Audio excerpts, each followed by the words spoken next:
मुद्दा यह है कि खतरे में आखिर कौन है, देश का हिंदू है या मुसलमान है। क्योंकि देश में जब कानून लागू करने की बात होती है, एक समान एक तरीके से कानून लागू होना चाहिए, ये चर्चा तो होती है। लेकिन जब भी कानून बनाने की बात होती है, यूनिफॉर्मिटी लाने की बात होती है, तो फिर मसला खड़ा हो जाता है प्लूरलिज्म का, डाइवर्सिटी का। और शहजाद, इसलिए एक बात जो विवेक जी ने कही अभी थोड़ी देर पहले, उन्होंने कहा कि आप पहले ड्राफ्ट तो लेकर आए। उन्होंने तो हिंदुओं पर भी कहा कि हिंदुओं में भी एक यूनिफॉर्मिटी नहीं है। ऐसी बात है, पहले तो मैं आपको बता दूं कि कोई ये नहीं कह रहा कि कल के कल लागू हो रहा है। हम तो कह रहे हैं कि यूसीसी जो एक सिद्धांत है संविधान का, इस पे चर्चा होनी चाहिए और सैद्धांतिक रूप से हम साथ में है कि नहीं इस विषय पे, उस पर चर्चा होनी चाहिए। ड्राफ्ट की तो बात तब आएगी जब एक एक राज्य उसको अपनाते हुए एक कमेटी बना के उसको ड्राफ्ट बनाएगा और उसमें सभी स्टेक होल्डर्स, सभी धर्मों के और राजनीतिक स्टेक होल्डर्स से चर्चा होगी। पर मेरा सवाल यह है, राम मनोहर लोहिया जी ने यूसीसी का समर्थन किया, आंबेडकर जी ने यूसीसी का समर्थन किया है, और हमने यूसीसी की बात तब की जब देश को आजादी मिली, संविधान बन रहा था। तब तो महंगाई बेरोजगारी बहुत चरम पर थी, हिंदू लॉ रिफॉर्म हो गया। तो हिंदू लॉ रिफॉर्म करने में तब महंगाई बीच में नहीं आई। परंतु आज जब महिला अधिकारों की बात होती है तो महंगाई पहले आ जाती है। क्यों भाई? निकाह हलाला रखने से और 4 शादियां करने से महंगाई कम होने वाली है क्या? महिलाओं के अधिकारों के बारे में बात हो तो यह महंगाई का विषय क्यों आ जाता है? दोनों साथ नहीं चल सकते। दूसरी बात मैं पूछना चाहता हूं इनसे, यूनिफॉर्म सिविल कोड पे सुप्रीम कोर्ट ने कहा है अभी हाल ही में, यूनिफॉर्म सिविल कोड ने कहा है कि यह मैटर ऑफ रिग्रेट है कि यह डेड लेटर बन चुका है लॉ का, इसको तुरंत लाना चाहिए। सुप्रीम कोर्ट सांप्रदायिक है या गैर कॉन्स्टिट्यूशनल है? इलाहाबाद हाई कोर्ट ने भी कहा है। इसके अलावा 3 तलाक पर जब सुप्रीम कोर्ट का फैसला आया, तलाक के बिद्दत, ये खुद मौलाना मानेंगे, पाकिस्तान में भी नहीं है, इस्लाम का हिस्सा ही नहीं है।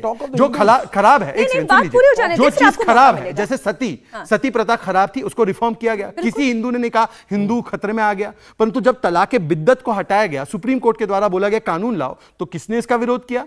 ये क्यों इसका विरोध करते? और कोई डाइवर्सिटी पे खतरा नहीं। मैं आपको बता दूं, यूनिफॉर्म सिविल कोड का मतलब ये नहीं है कि आप, ये यूनिफॉर्म सिविल कोड का मतलब हिंदू सिविल कोड नहीं है।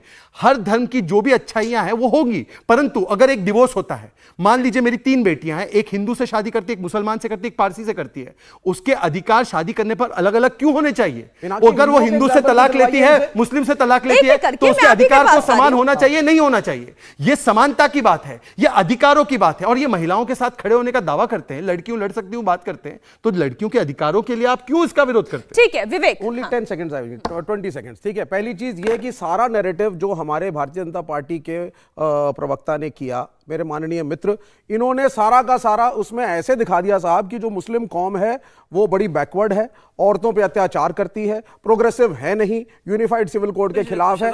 ये नैरेटिव ही आपका गलत है। आप सबसे पहले जो है, जो मेजॉरिटी है, हिंदूज हैं जो 80% हैं, आप पहले उनकी बात तो करिए। RB1 क्या हम यूनिफाइड सिविल कोड में? विवेक जी, जब हम यूनिफॉर्मिटी की बात करते हैं तो कौन 80 और कौन 20 है, कौन 2% है, उसकी बात थोड़ी ना होगी। पूरे के पूरे 100% की बात क्यों ना हो, मुझे ये बताएं। ठीक है, अभी शिवम जी यहाँ बैठे हुए हैं, हिंदू हैं। क्या एक मामा अपनी भांजी से शादी करता है, ये कानूनन सही है या गलत? शिवम मुझे बताएं, क्योंकि साउथ इंडिया में तो ये अलाउड है। साउथ इंडिया के अंदर कुछ ऐसे कस्बे हैं जहां पे अगर औरत अपने बेडरूम के बाहर चप्पलों को उल्टा करके रख दे तो वो ऑटोमेटिकली एक वो हिंट होता है कि I am not interested in this man any more.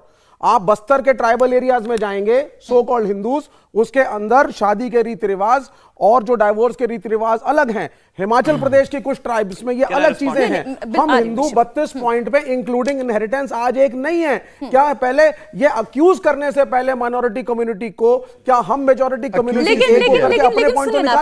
Accusation की कोई बात ही नहीं है। पहली बात तो एक्यूजेशन की कोई बात नहीं। और आप जिस यूनिफॉर्मिटी की बात करें, मैं तब भी कहती हूँ अगर इस पर भी हम चर्चा करें, तब भी कोई हिंदू समाज से आने वाला शिवम त्यागी ये नहीं कहेगा कि मेरा समाज खतरे में आ गया। अब शिवम रिस्पॉन्ड करें। मैं बड़ी शालीनता से एक चीज कहना चाहता हूं विवेक जी को कि इंपॉर्टेंट बात यहां पर यह है कि जो चिट्ठी आई यूनिफॉर्म सिविल कोड के खिलाफ, वो all India personal law board की आई है, साउथ में से नहीं आई है, या किसी छत्तीसगढ़ से नहीं आई है, या एमपी से नहीं आई है। उनको दर्द होगा, वो भी अपने कंसर्न्स रखेंगे। और मैं नहीं कह रहा हूं कि आज बन गया है जी, कोई हिंदू भी नहीं कह रहा है कि आज बना दीजिए, मेरी आप प्रथाएं मान लीजिए, दूसरे की मत मानिए, तीसरे की मान लीजिए।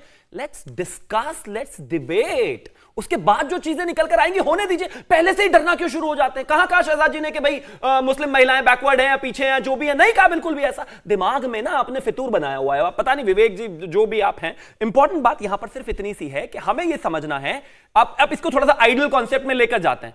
इस दुनिया में, इस धरती पर जब भगवान ही अपने बंदों से कोई भेदभाव नहीं रखता तो आप क्यों करते हैं? और सुनिए, यूनिफॉर्मिटी और यूनिफॉर्म सिविल कोड में डिफरेंस है। जब आप यूनिफॉर्म सिविल कोड की बात करते हैं तो ये नहीं कहते कि जैसी मुस्लिम को दाढ़ी रखनी है ऐसी हिंदू को भी रखनी है। ये नहीं कहते हैं कि उनको कपड़े जो पहनने हैं, जो मैंने पहने हैं वही पहनने हैं उनको, या जो मुझे खाना है वो उनको खाना है। ये नहीं कहता है यूनिफॉर्म सिविल कोड। ये नहीं कहता है कि आपका, मेरा जो पूजा करने का तरीका है आपको नमाज उसी तरीके से पढ़नी पड़ेगी। यूनिफॉर्म सिविल कोड ये नहीं कहता है कि आप महिलाएं अगर हिजाब पहनती हैं तो हिंदू वो भी पहनते। सुनिए, यूनिफॉर्म सिविल कोड का मतलब है कानून। अब देखिए, बर्दाश्त नहीं होता इनसे।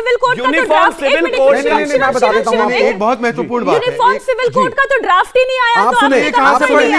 मैं कौन सा बोल दीजिए, व्हाट्सएप वाला छोड़ दीजिए। क्रिमिनल कहां कोड पढ़ लिया? आप अभी बोल रहे थे ड्राफ्ट बताओ, आप बोलने में पढ़ के आ गया। मित्र सुन लो, ये all India Muslim personal law board की किताब से पढ़ के आए हैं। यही तो प्रॉब्लम है। एक मिनट सुनिए, विवेक, आपने कहां पढ़ लिया? आप सुने तो जरा। ये इस स्वरा देश में भास्कर के क्रिमिनल पास कोड से हिंदू लेकर आए हैं। मुसलमानों के लिए स्वरा एक भास्कर ने है, NRC पढ़ा था, लेकिन जब इन्होंने नेहरू ड्राफ्ट जी ने, पढ़ा। पहले सुनो यार, नेहरू का नेहरू जी पहुंच गया। चले, जब विवेक। Nehru ji uniform civil Nehru code जी की पे बात पहुंच गया। नेहरू जी ने करी थी, सुनिए जरा, सब लोग कान खोल के नेहरू सुनिए। जी के बच्चे की पहले उसको सुनिए रोक आप कर जरा। दिया। जब डॉक्टर राजेंद्र प्रसाद के साथ डिफरेंसेस आए थे, डिबेट हुई थी, डॉक्टर राजेंद्र प्रसाद इस यूनिफॉर्मिटी के फेवर में नहीं थे, और डॉक्टर राजेंद्र प्रसाद जो प्रेसिडेंट ऑफ इंडिया थे, उनका कहना था कि धर्म के लिए एडमिनिस्ट्रेशन और हमारी सेंट्रल गवर्नमेंट कानून ना बनाए, लेकिन नेहरू अड़े और कानून आया। हिंदू धर्म के अंदर कोई रिस्ट्रिक्शन नहीं है नंबर ऑफ बीबी पे, लेकिन भारतीय कॉन्स्टिट्यूशन में रिस्ट्रिक्शन है that you can marry only one woman at one time. It is not a religious restriction, it is a restriction by the constitution. पता नहीं कौन से यूनिफॉर्म सिविल कोड की बात करें जिसमें आपने कहा कि ऐसे रिग्रेसिव लॉज उसमें है, जबकि अभी तो ड्राफ्ट आया नहीं, अभी तो चर्चा बस शुरू बार हुई है। कितना बवाल खड़ा है। कह रहे थे कि आने तो दीजिए पहले। कोट नेहरू, आने तो I want to quote Pandit Nehru, just one second. नहीं, वो पंडित नेहरू को quote कोट कर रहे हैं, पंडित नेहरू, सुन लीजिए। कितनी कोट करेंगे? पंडित हो गया, जवाहरलाल कोट नेहरू ने करते कहा, ठीक है, the 5 criminal code will be same for all the citizens, चाहे हिंदू हो या मुसलमान, बट द सिविल कोड जिसके अंदर आपके अपने अपने रिलीजियस रीति रिवाज, पूजा पद्धति आती है, शादी ब्याह आता है, डाइवोर्स का कानून आता है, वो धर्म के अनुसार होता है, इसलिए अलग रहेगा। चर्चा उसी पर ही तो है कि क्रिमिनल कोड जब नेहरू जी ने जो कहा, मैंने आपको सुना। 5 सेकंड, 5 सेकंड। विवेक जी अभी 10 मिनट पहले कह रहे थे ये ड्राफ्ट बताओ, ड्राफ्ट बताओ, ड्राफ्ट बताओ, और अब बोल रहे मैंने ड्राफ्ट देख लिया, इसमें सबकी पद्धति एक हो जाएगी। मतलब कि मुसलमान को नमाज पढ़ना मना हो जाएगा, मुसलमान का निकाह मना हो जाएगा, सबको आरती करनी पड़ेगी। देखिए, स्वरा भास्कर ने एनआरसी का ड्राफ्ट पढ़ा है, विवेक जी ने यूसीसी का ड्राफ्ट पढ़ा है, पर यहां पर आकर के ड्राफ्ट बताओ, ड्राफ्ट बताओ, ड्राफ्ट। भाई शादी के कायदे आप चेंज कर रहे हैं ना। अब नेहरू जी को आपने कोट किया। नहीं, नेहरू जी को कोट किया। नहीं, नेहरू जी को इन्होंने, एक सेकंड, इन्होंने नेहरू जी को कोट किया है। नेहरू जी का बहुत इंपॉर्टेंट योगदान है। ये दिखाया है कि मुसलमान, नहीं, नेहरू जी को कोट किया है। अच्छा, नेहरू की मौलाना साहब को भी बोल रहे हैं, नेहरू जी को इन्होंने कोट किया। मैं सिर्फ एक सवाल पूछना चाहता हूं। नेहरू जी के समय पर गोवा में, जहां पर बहुत सारे क्रिश्चियन हैं, यूसीसी लागू रहा।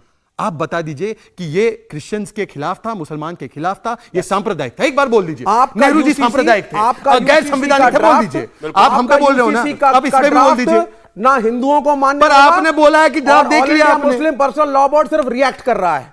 ये क्यों रिएक्ट कर रहा है? मेरा तो सवाल ये, ड्राफ्ट आया नहीं, पहली बीमारी नहीं, ये फियर फैक्टर इन्हीं को रहता है। ये फियर फैक्टर पारसी को नहीं है, जैन को नहीं है, कोई नहीं, माइनॉरिटी ऑफ माइनॉरिटीज को नहीं है। फियर फैक्टर केवल विवेक श्रीवास्तव और मुसलमान समुदाय को all India Muslim personal law board के हवाले से। कैसे? मौलाना साहब, अभी ड्राफ्ट आया नहीं है, पता नहीं विवेक जी कहां से लेकर आ रहे हैं ये तथ्य। एक बात समझिए, जब क्रिमिनल तमाम कानून हमारे एक से हैं, उस पर किसी को कोई एतराज नहीं है। अब बचते हैं पर्सनल लॉ कानून। आप जो लाना चाह रहे हैं पर्सनल लॉ कानून में ही कुछ आगे पीछे करना चाह रहे हैं ना, ये तो साफ बात है। क्रिमिनल कानून को तो आप छेड़ नहीं रहे हैं, क्योंकि वो तो देश का सबके लिए बराबर है। आप जो हस्तक्षेप करना चाह रहे हैं वो पर्सनल लॉ कोड के अंदर, पर्सनल बिल के अंदर, पर्सनल लॉ के अंदर लाना चाह रहे हैं। उसी पर एतराज है कि जब हमारे भारत के संविधान में बाबा राव भीमराव अंबेडकर साहब ने ये कहा था कि भाई ये होना चाहिए, लेकिन रजाकाराना तौर पर, रजाकाराना मीन्स चर्चा होनी सबकी चाहिए, सहमति से, सबकी सहमति से। तो और उन्होंने ये भी कहा था कि स्टेट को ये पावर है कि कर सकता है, लेकिन थोप नहीं सकता। जैसे आप कह दें कि साहब यूपी में कानून लागू होने जा रहा है, क्या मतलब है इसका? ये बुलडोजर थोड़ा ही है। इंडिया टीवी हर वक्त हर जगह डाउनलोड करने के लिए सर्च करें India TV news Google play store या ऐप स्टोर पर।